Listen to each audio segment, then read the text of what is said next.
The government says it's working flat out to develop options to help cash-strapped households after this weekend's announcement of Ofgem's new energy price cap. Chancellor Nadhim Zahawi acknowledges that Friday's news of an 80% rise in average household energy bills from October will cause stress and anxiety for many people. But he puts the blame elsewhere.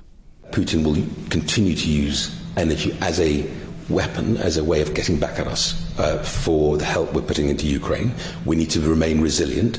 We need to make sure that this isn't a sticking plaster, that for the long term we continue to help the most vulnerable who have no cushion, and that's what I'm determined to do, and we're working up those options for both households and for business for the incoming Prime Minister on the 5th September. 6 months of war in Ukraine have indeed pushed up wholesale gas prices as Russia's restricted supplies to countries assisting Kiev. As the Kremlin's turned the screw, Western European nations have been stockpiling gas ahead of winter, pushing up prices even more. Regulator Ofgem caps what energy companies can charge households for gas and electricity. Until last October, that cap was around £1,200 a year. In April, it rose to almost £2,000, but has now soared to over £3,500.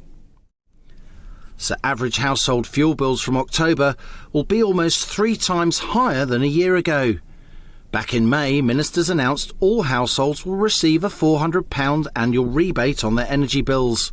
And certain more vulnerable families already on benefits may qualify for another £650 of targeted assistance. But the government faces criticism that since Boris Johnson resigned as Tory leader in July, the ongoing race to succeed him has been a diversion.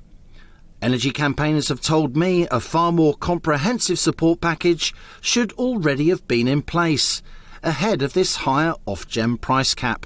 We haven't got a new government. It's the same party. It is absolutely shocking. It's a dereliction of duty to have sat on your hands and to watch this come kind of crashing towards us. I think, look, the urgent issue is to provide immediate support to people on the lowest income. That could be doubling the package that we had in May from then Chancellor Sunak to match the new reality. It could be even more than that. I think that's a no-brainer. As summer ends, we face an autumn and winter of sky-high utility bills.